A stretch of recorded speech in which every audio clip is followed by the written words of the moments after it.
آپ کا یہ نظریہ کہ ہائیسٹ لیول آف انٹلیکچوئل کو ٹرین کرنے میں اور بزرگان دین جنہوں نے پاک و ہند میں انقلاب برپا کیا، کیا فرق ہے؟ بزرگان دین جنہوں نے پاک و ہند میں انقلاب برپا کیا، انقلاب تو میری سمجھ میں نہیں آیا کہ کیا مراد ہے آپ کی۔ ہمارے ہاں ہندوستان میں جو کچھ ہوا وہ یہ کہ تبلیغ اسلام کی ہے اولیاء اللہ نے، صوفیاء نے، بزرگان دین نے۔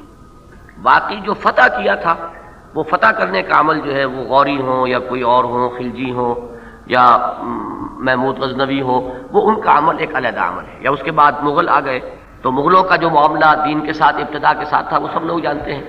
تو یہ معاملہ جو ہے یہ ایک پروسیس تھا فتح کا، اور وہ تھا تبلیغ کا معاملہ۔ یہ دونوں بالکل ایک دوسرے سے جدا ہے، ان کا باہم کوئی ربط اور تعلق نہیں ہے۔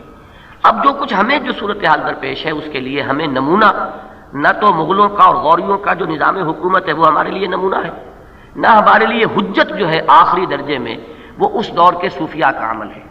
ہمارے لیے حجت مستقل جو ہے وہ اللہ کی کتاب اور سنت رسول صلی اللہ علیہ وسلم، اور انقلاب برپا کرنے کے لیے سوائے سیرت رسول کے واقعہ یہ ہے کہ کوئی اور ہمیں جو ہے رہنمائی نہیں ملے گی۔ تو میں نے جو اس کے لیے سورسز ہیں وہ پہلے سے معین کر دی ہیں۔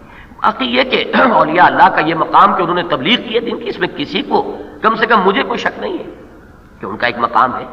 میں نے جیسا کہا کہ آج بھی اگر کوئی شخص صرف نماز کی تلقین کرتا ہے تو یہ بھی خیر کا کام ہے، ایک آدمی کو بدل دیتا ہے یہ بھی بہت بڑا نیکی کا کام ہے۔ اگر ہمارے معاشرے میں کچھ لوگ جو بے نمازی ہیں نماز پڑھنے کے عادی ہو جائیں، پابند ہو جائیں، تو یہ بھی نیکی کا کام ہے۔ جو لوگ جو ہیں داڑیاں شیو کرتے ہیں وہ داڑیاں رکھنی شروع کر دیں، یہ بھی نیکی کا کام ہے۔ لیکن انقلاب کسی اور شے کا نام ہے، وہ انقلاب جو حضور صلی اللہ علیہ وسلم نے 20 برس میں عرب میں برپا کر دیا تھا، from the beginning till the end, ایک فرد واحد سے دعوت شروع کر کے اور لکھوں کا مربع میل کے ایک ملک کے اوپر اسلام کا نظام عملاً قائم کر دینا، اس کے لیے سوائے اس طریقے کے کوئی اور طریقہ نتیجہ خیز نہیں ہوگا جو ہمیں سیرت النبی صلی اللہ علیہ وسلم سے ملتا ہے۔